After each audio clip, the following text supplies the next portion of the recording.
Hello, good evening and welcome to Face the Nation. We're joining you live from Stein Studios in Ratmalana. I'm Nadim Majid, sitting in for our regular host, Shamir Rasuddin, who is unfortunately suddenly taken ill this evening. We wish him a speedy recovery. Our topic of discussion tonight is the past, present and future of Sri Lanka. A very broad topic granted, but perhaps, given recent incidents, an appropriate topic. We've assembled a panel of eminent guests for tonight's program. First of all, joining us is Mr. Rusiripala Tennakon, a senior banker and activist. Mr. Upul Jayasuriya, President's Counsel, former chairman of the Board of Investment. Dr. Pratibha Mahanamahewa, a former commissioner of the Sri Lanka Human Rights Commission. And Mr. Maitri Gunaratne, attorney at law and General Secretary of the United National Freedom Front. Gentlemen, thank you very much for joining us this evening. Mr. Tennakon, I'd like to start with you. The past, the present and the future of Sri Lanka. I'd like to start with the local government elections that were recently concluded. To date, there is uncertainty regarding establishing the councils, the allocation of seats, the women's quota. How did we end up in this mess? And given your personal experience as well, how do we get out of this mess? Well, I think the local government election last has sort of upset the hornet's nest in the country. It has led more than to the repercussions of an election, various other things which were not anticipated or expected by the politicians and the party leaders and different political parties in this country. Following the local government elections, I think it has made several people wake up from their eternal slumber, and they have become rather active and they have been made to take or speak out about new things, about restructurings. Now we have heard this term, the phrase, radical restructuring. Not normal restructuring. In some parties, in the UNP, the General Secretary came out, the first statement he made was, yes, we are thinking of a radical restructuring of the party. So the results of the local government election has created this situation. So in a way it is very good if people continue to be in a long slumber, not awakened by the opinion of the people otherwise. If they are made to open their eyes even with the results of an election, it is good. So what has now happened is we are in a dilemma, the whole country. We do not know, the uncertainties in the political scenario are so big and so heavy, we cannot predict. None of us can predict what is going to happen the next week. We are hearing about no confidence motions. We are hearing about cabinet reshuffles. We are hearing about allocation of subjects again to reconsidering or reviewing what has been done so far. So there are so many changes in the offing. Mr. Tennakon, you mentioned cabinet reshuffles and political changes. You also spoke of radical change. Would you say the cabinet reshuffle was a radical change? Well, it all depends how they are going to, how and in what manner they are going to address this issue. Because from 2015, we have had a couple of cabinet readjustments, I should say. First one was a appointment of a cabinet in 2015 January. Then following the 2015 August general election, it was a new cabinet. Then there were a couple of reshuffles followed, changes, removals. Now this time it is a different situation. This time nobody is asking for a cabinet reshuffle. People are clamoring to something more. The people in the UNP are asking for the change. Some people in the UNP are asking for a change in the leadership. People in the country overall, they want the Prime Minister to be, the position to be changed. So in that context, we have been driven to think about a cabinet reshuffle which nobody is asking. Mr. Jayasuriya, thank you, Mr. Tenukon, for your thoughts. Mr. Jayasuriya, I'd like to come to you next. You were the former chairman of the Board of Investment. When in Sri Lanka, we have constantly, it's not only this government, previous governments too, have talked big game when it comes to attracting foreign direct investments to this country, a crucial element to ensure wealth and prosperity of the country into the future. When you see an uncertain political climate such as we have now, how does this, in your experience, affect investor sentiment? And how do you see us moving out of this? From my point of view, the investors are not so concerned about the politicians of a country. What they are interested in is the policies of the country, and whether these policies would change in the near future with the changes of the politicians. We have to look at it as a country. Now, this open economy was brought in 1977 by Honorable Jayawardena. We were the second in the entire region after Singapore, before China, before India, before Malaysia, before Vietnam and many other countries. But then we were engulfed with the war that came in for 30 years. So we were held back. War ended in 2009. The BOI law that was brought in 1978, that was 6 months after President Jayawardena came into power, was so powerful. We would never have been able to bring that kind of a law today, because this unity government and then people having different kinds of point of view. But it was such a powerful law that was brought in. But have we, now after 40 years, we have to look at it and then find out where we have gone wrong. What are the areas that we have to change to attract the investors? As at the moment, we have taken away the tax holidays. More than anything, we are always talking about one-stop shop. I call it a non-stop shop. Because you have to go to so many agencies, government agencies, and all the government agencies, particularly with the so-called good governance that have been brought in, all the government officials are trying to take decisions for themselves. There is no coherence.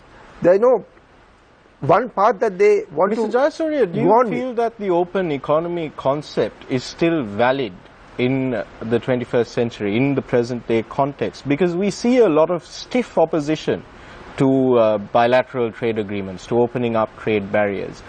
Do you feel that maybe for the masses in Sri Lanka who have not, or who appear not to have reaped any benefit from, or reaped any fruit from the open economy and those policies, that this is all just talk for bigwigs in Colombo? You know, one must understand what is meant by open economy. Now, if you look at China, there are some free zones that are larger than Singapore itself as a country, where there are more than 70,000 to 80,000 industries that have been set up. The jobs have been found, exports are oriented, and then so much of foreign exchange been earned to the country. The country, the economy becomes much more powerful. Its currency becomes powerful. So that's where the secret is. If we are to look forward for a stronger economy, we have to open the economy. We have to increase the exports, which we can't do without having these free zones and then getting foreign investors coming here, attracting them, and then allowing them to set up their businesses. And also, in the meantime, is one of the most important things to solving the unemployment problem. Now, I must also address this. Now, during the time of Mr. Premadasa, earlier the free zones were confined to the zones only. It was Mr. Premadasa who identified this and then took it to the village. He made it open, and then he made it possible for Section 17 agreements to be entered into wherever it is set up. So that is how 200 garment factories were set up in different villages of the country. That is a very healthy move, and that was a timely move. Likewise, now is a time that we have come to another juncture where we have to look forward and then find out where we have gone wrong. It happens in any country, every country it happens. We have to find out where we have gone wrong and put it right for the future. Unfortunately, in Sri Lanka's case, it seems that we are always at that juncture, then we go back and we come back to that juncture, and we never really take off. I look forward to questioning you more during the Q&A session on policy consistency in a politically unstable climate. Dr. Mana Mahewa, I'd like to come to you now. Thank you very much for coming on the show tonight. It's good to have you back after a lapse of several months. Given the recent developments that you've seen, what is your take on the future, on the path that Sri Lanka is currently on? I think the recently conducted this local government elections is a good sign for the government to correct their weaknesses. With this local government election, it's very hard to change the parliament because they were elected in a different election. But this is basically a mini referendum. Countries like Switzerland, in Scandinavian countries, after they go 2 or 2.5 years, they are conducting elections like this. So this election was postponed for 3 years. Some local government councils, some even 2.5. But the people were waiting to cast their vote. Whatever the path you were actually continuing is not correct. So the government now learned a lesson. But even that, what's happening? Why they got shocked? Parliament should have run with the same cabinet. So the indication, they were so disturbed now. Even SLFP cannot change their cabinet ministers. I mean, changing these heads may not happen anything for Sri Lanka. You have to change policies. So still, they have not understood the correct policies. See the Minister of Agriculture, what is he doing? What are the policies that need to be changed? Because we always... Many policies are there. I'll explain one by one. You have to change the foreign policy. This is my personal view. There are certain paths you have to look. And then you have to see the grassroots level, the problems they are suffering. Now what happened? Tambuttegama. People were really agitating their water tank used for some purposes. But what was the result? What was the final result? 54 arrested. So can't people do their protest? In the 19th Amendment, freedom of expression, all these are protected. Then you have to change the economic policies as well as other policies. Now the government is having basically, let's say 2 years. How can you have policies for 2 years? Even local government election already completed and they have not set up the councils. Now nearly 1 month for March 10th. Even that, there must be a strong leadership to this country. Lacking of this leadership is basically a big issue. So sometimes President cannot control the cabinet. Cabinet ministers are not respecting. Cabinet ministers are not participating. So where we have gone? So everyone having certain type of discipline. Because they look their future personally, not the country future. All politicians are like that. So what they are planning, how to survive after these 2 years, whether I be elected to parliament. That is their ambition. Not to, basically for these development programs. That is my idea. Thank you very much, Dr. Mana Maheva. Mr. Maitri Gunaratne, General Secretary of the United National Freedom Front. You've heard from the three gentlemen before you about political instability, about attracting investors to Sri Lanka, and about political survival and the negatives of public representatives thinking only of political survival. Now, you were a staunch UN peer before you formed the United National Freedom Front. What do you have to say regarding the current political climate? I think we were responsible in making this president win in 2015. That was against a dictatorial regime, and we expected to see good governance in its true sense. But from the time they got elected, the president and the prime minister were playing games. And as a result of that, when the citizens of this country got an opportunity to vote, they voted and showed that this government is dead now. after the February 10th election, the results showed that this government cannot continue.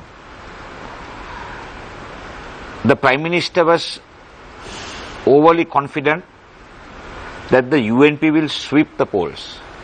Why? Because he was very carefully dividing the SLFP, and he thought with the division of the SLFP, the UNP can romp home. That was proved wrong. And moment that happened, now UNP cannot recover.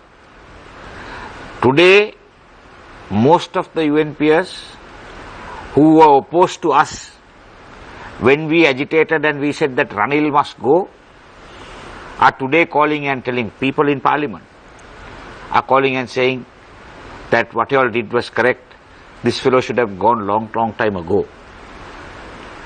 So as the CEO of the government, the Prime Minister has failed from the first 100 days of this government in 2015. From the bond scam to date, his performance has been dismal.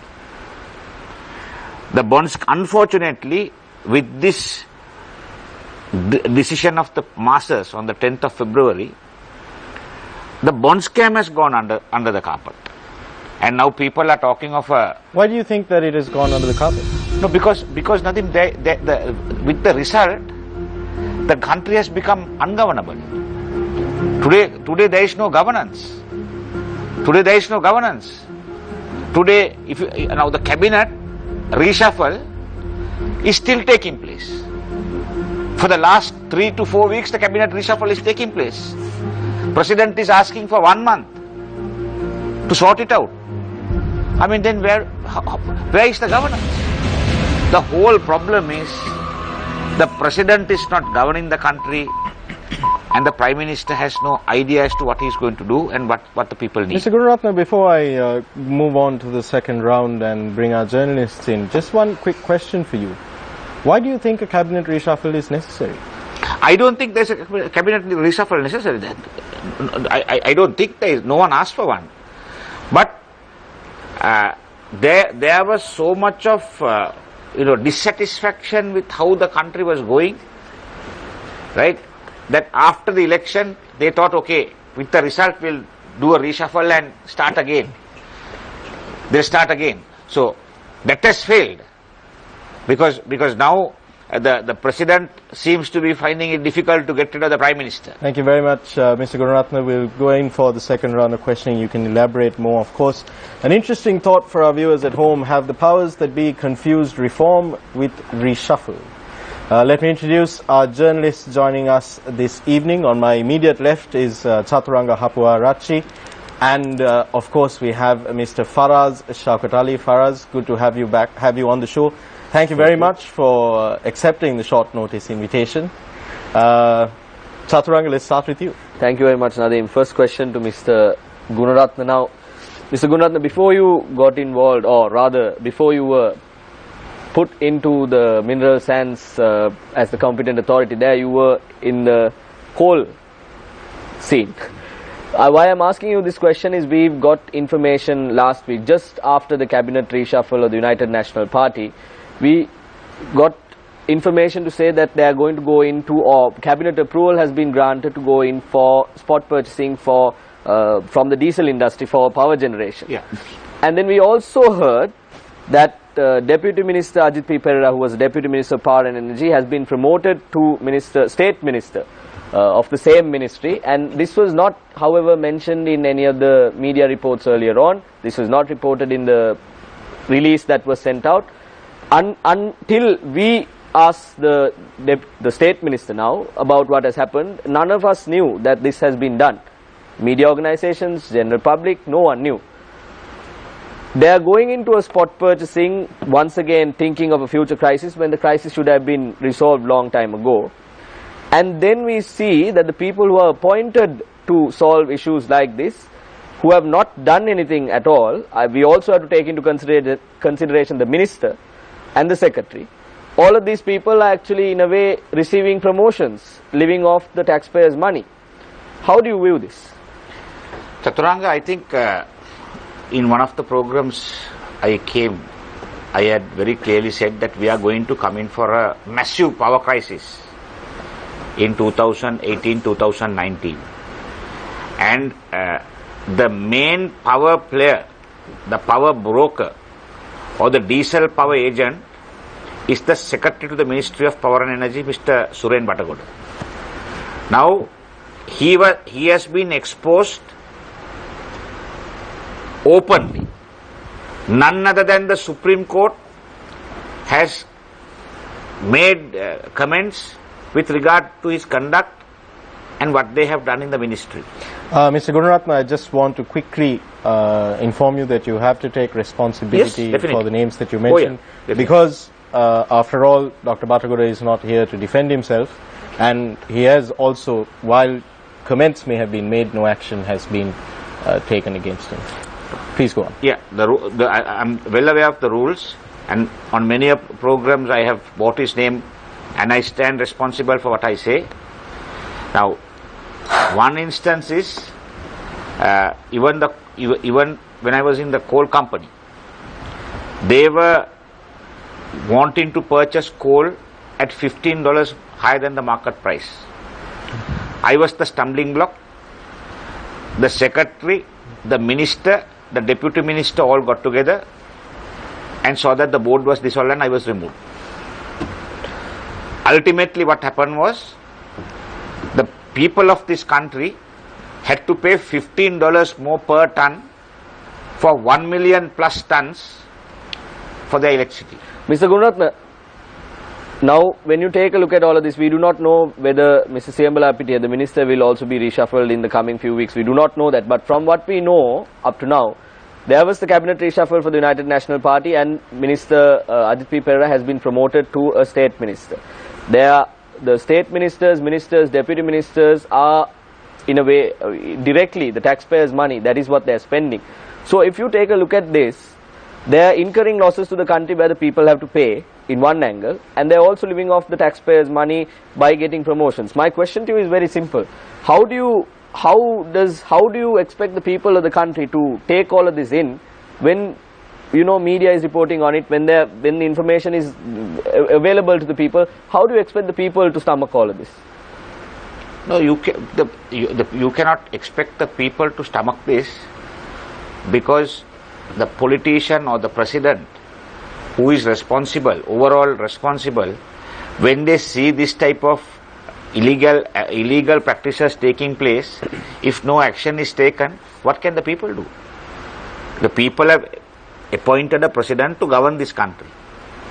If there is no governance, if the president is not making decisions, when things are very clearly put forward, laid before him and shown to him that here there is robbery, here there is theft, here there is no plan, if that is not taken seriously, then what does the citizen do? So the citizen very clearly at the 10th of February local government election has clearly spoken. So that is the only way the citizen can talk. So the citizen's message, I think, has shocked the president and the prime minister so much that they are still in a state of shock. Mr. Tenukon, Mr. Maitri Gunaratna, who also was champion for good governance ahead of the January 8, 2015 election, appears to be having a great deal of regret. Do you also suffer from the same regret? Well, fortunately for me, I did not stand the same way as he did in certain matters. I was not fortunate to hold any office in the government, so therefore I don't have regrets that way. But then generally, as a citizen looking at things, I strongly regret the present situation, because this is not something that any prudent, right-thinking citizen of the country expected to happen when they cast their vote, when they expected so many things to happen in 2015. It's a total miscarriage of their expectations, I should say. They stand lost. And now the current situation is putting them into a very worse situation. They are not in a position to apprehend at where they are going to go. They do not know what is in store for them tomorrow. They are talking about cabinet reshuffles. They are talking about power and law and order ministers being brought as. I mean, these things sound to me like, you know, the scare of the wolf.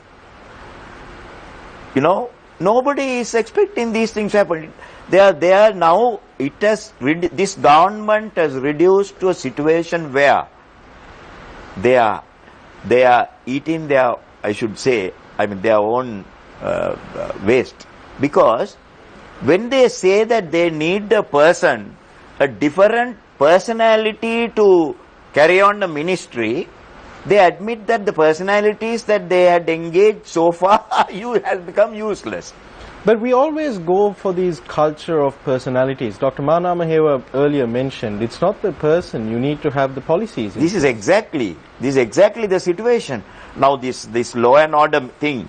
Now I do not know why they are making such a clamor about the law and order thing when the police department doesn't want a certain person for various reasons, when there is so much of criticism, when there is so much of opposition. These are all diverting tactics, I should say. These are strategies adopted.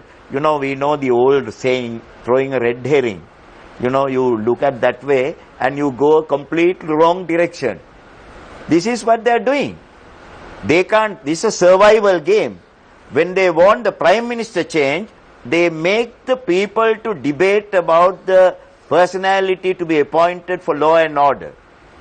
Don't you think that these are all plans, strategies for survival? To divert the attention and to continue their game unabated. Faraz, I'd like to bring you in on the conversation. It's been rumored that a certain elusive individual may be making an appearance at the Criminal Investigations Department by the 30th of this month. I'll let you take it from there. Well, yeah, we hear that this elusive Pimpernel will finally make an appearance, and perhaps the other half of that exercise met up in Singapore, and God knows what happened. But I want to pose this question to let's go to Mr. Upul Jayasuriya then, please. I want to ask you, what can the people do in terms of the inaction of the Prime Minister as the Minister in charge of the subject of the Central Bank? First of all, of course, he admits that he asked Arjuna Mahendran to get rid of the conflict of interest scenario that was present along with his son-in-law. And he had asked him to make sure that he divests himself from that business. And the second part, and of course he didn't do that.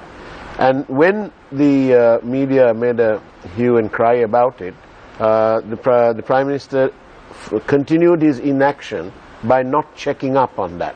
And his answer was he came to Parliament and said that he'd appointed a committee.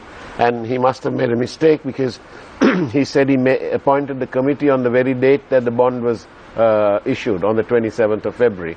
He couldn't have really meant that, because he couldn't have known, or maybe he did know. So my question is, what can the people do when a minister has failed in his duty of care? What are the options available to the people?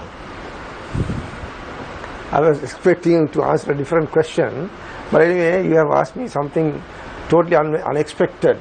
As far as the Prime Minister is concerned, I'm not here to placate him or to crucify him. So I only asked you the question as a lawyer. I would answer your question this way. Whatever he did or he did not do is now water under the bridge. There was a commission that was appointed, and the commission has issued a report, interim report, not interim, final report, and the President has referred that report to the Attorney General's Department and also to the Bribery Commission, if I understand correctly. And also he has given the promise to the people that if necessary, wherever necessary, there will be even change of law that is to be expected, and that they will be promulgated as soon as possible, and that they are even looking at it through the necessary personnel that have been appointed or given the task. So I think we can be satisfied with that response by the President, where some positive action is going to be taken. But having said so, I must also say, everyone is talking about the bond scam as a plague. Yes, I agree with you, I'll join the chorus. But in the meantime, there is also, I was talking about it a while ago, there is also another scam called entrust. Now, bond scam, if I understood it correctly, bonds were bought from the central bank and they are sold at a profit, or they are bought at a higher interest rate and then sold at a higher profit. But entrust is something where the central bank itself, up to 7 billion, some in the public debt department, other one was the EPF department and another third department, they bought bonds from another room from the central bank going through a private company. Now the central bank and also the electricity board and some other government departments, they all thought that the bonds were bought, that the bonds that were bought were there intact. They did not realize 1 or 2 months later that the bonds have been sold out. No, quite. I mean, highway robbery this was. But Mr. Jasuri, in both these cases, bear with me for a moment. Up to this moment, there had been nobody talking about this. Unfortunately, no media is talking about it, though some B report has been filed and then they have been arrested and then bailed out. I don't know why it should be swept under the carpet. Mr. Jasuri, let alone the media, why aren't any of the politicians talking Greek about bond? Greek bond is something that they immediately, within 3 months, they had to take a cut of 53% of the face value of the bonds that they bought. Just now, Mr. Jasuri, with all due respect, wherever that respect is due, when this good governance government came in, they promised us action. Correct. So the very first thing they ought to have done after taking oaths is go back to their office and immediately announce that they was going to have a presidential commission looking into these matters, like entrust, like the Greek bonds, and so on. But they didn't do anything because, in my view, they were too busying themselves ready to cheat Sri Lanka. That's what happened. Whatever the reason that may be, I join with you in saying that no inquiry has been done up to date, proper inquiry. At least the way they inquired into with regard to the bond scam, no inquiry has been done with regard to the purchase of shares from the EPF, purchase of Greek bonds, then the loss Mr. Jasuri, then by it the seems government to me, up to 10 billion. Mr. Jasuri, it seems then that you're suggesting that the only time that a government or this government will take any action on any matter, be it the central bank bond scam or the issues that you mentioned, is when there is media pressure. I mean, is that the only time that we want governments to take action, when there is media pressure? I think you're best equipped to answer that question rather than me. You're the media. I'm only a member of public. No, but that's the fact. It has now become a fact. Only when the media exposes it. So then that makes it correct what Mr. Gunaratne is saying, that there is no governance. There is no governance. That's what that is precisely what I'm trying to say. Only when it comes in the media does it affect anyone who is ruling this country. If the media doesn't bring it forward, everything is swept under the carpet. But Mr. Gunaratne, issues that have been brought up by the media, let's take the Central Expressway for a reason. Taken out from the subject minister during the reshuffle, given back to a same minister who is not involved in the subject at all. Matters like the payment platform. Matters like the payment platform. Taken out, closed, file closed, but again same thing happening once the cabinet reshuffle has taken place. So yes, the government gives heeding to the media and the issues raised by the media, but it's also brought in through the back door once again. Who are they trying to, they're fooling themselves. They're fooling themselves. Don't make a mistake about that. But the money is lost, Mr. Gunaratne. The money is gone. No, correct. They don't care. But they don't care that the money is lost. Or Mr. Rusipala, do you think that it's because the new Minister of Highways is incapable of handling this 32 kilometers on that section, which is going to cost us $900 million? Is that what it is? Is that the bottom line? Perhaps it doesn't suit his personality. Indication of any incompetences or non-doings or non-performance, I think we have seen the whole range of such activity in this government by those ministers. But then just a word about the Greek bonds and the entrust matter. Yeah. I do not think it is right for us to say that, the bond issue, to compare and contrast the central bank bond scam with those that have happened previously.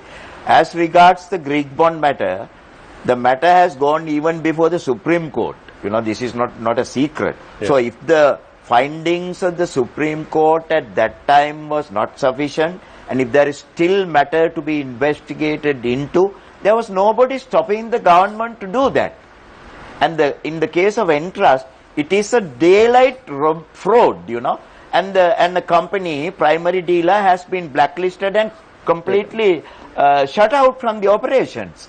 It is not gone down anywhere or had been buried as far as I know, but the things are moving slowly. That's true. No, Mr. Gunaratne, now, on the 20th of January, before this government came into power, before 2015, two of the main issues was the Greek bond and these entrust issues which they brought up, and said that the previous regime made money and caused a loss to the country. These were all election slogans which came in the platform. So having come to power, if they choose not to do anything about it, whom do you blame? Dr. Maname, a question to you. Now, we are talking about this cabinet reshuffle, and we are talking about the politicians, the public representatives not giving proper attention to all these issues that are raised. And we also see that the money is going out from whatever way that it's going out, it is going out. The people are losing. Now, the people didn't ask for a cabinet reshuffle, they have forced a cabinet reshuffle on the people. We also have to, now since the bond issue is being taken up again, we also have to remember the guys who put the UNP the members who were the footnote clan, as they called it back then. Now, if you take a deep look into everything that has been happening with regards to the cabinet reshuffle, we see that the footnote clan has getting promotions. How do you am I right in saying that, or do you have a different view? Yeah, I think it's a compliment for them. This is where the same gang is playing this game. If really you want, at this moment, rather than reshuffle, rather than putting this country into uncertain position, go for a snap election. That is the best. No, that will happen in the future. It will happen. That's why it can't go on like this. Yeah, we are talking of elections when we are pressing the Prime Minister to stand down for obvious reasons. World accepted norms, the democratic practices, good governance practices, what is happening internationally. When that is not happening, do you think that we can press these people to withdraw and then form a new government? Mr. Gunaratne, I want to ask you this. In January 2015, when this new government came in, one of the first acts of the new finance minister then was to impose a 25% super gains tax. He said that these were ill-gotten wealth or ill-gotten gains, and that it should be returned by this imposition of this tax. It should put something back to the country. Now, most of these people who paid, 478 companies paid this. They paid the first installment.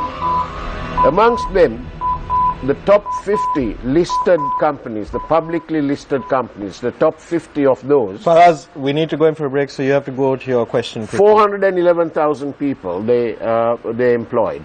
They imposed a tax of 25%. And the Minister of Finance at the time called it ill-gotten gains without any investigation or anything. It was his opinion imposed on these people, on these corporates and individuals.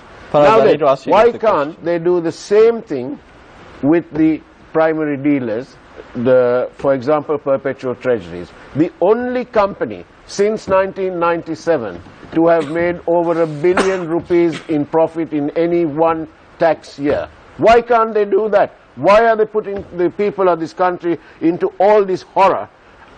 Just because they want to, what? They want to they want to protect somebody, sweep something under the carpet.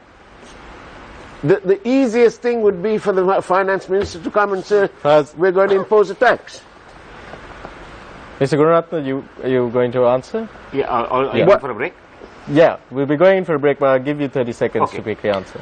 No, for us, now, the finance minister having bought the 25% tax on the other companies without any investigation, now, they thought that they can, by imposing these conditions and these taxes, they can cover or make more money to pay for the debts which had been taken by the Rajapaksa regime.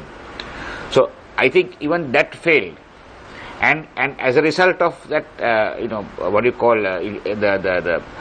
his actions without any responsibility sent shockwaves among these major companies, which have basically, they are blue chip companies, they are listed in the stock exchange, so their accounts are all scrutinized, so there is no way that you can say that these companies have made illegal money. Yes. There is no way you can say they have made illegal money.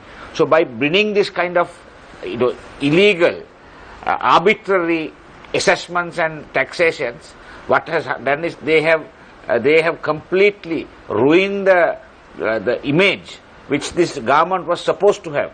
The unity government or the UNP, after it came into power, normally it is a very investor-friendly government.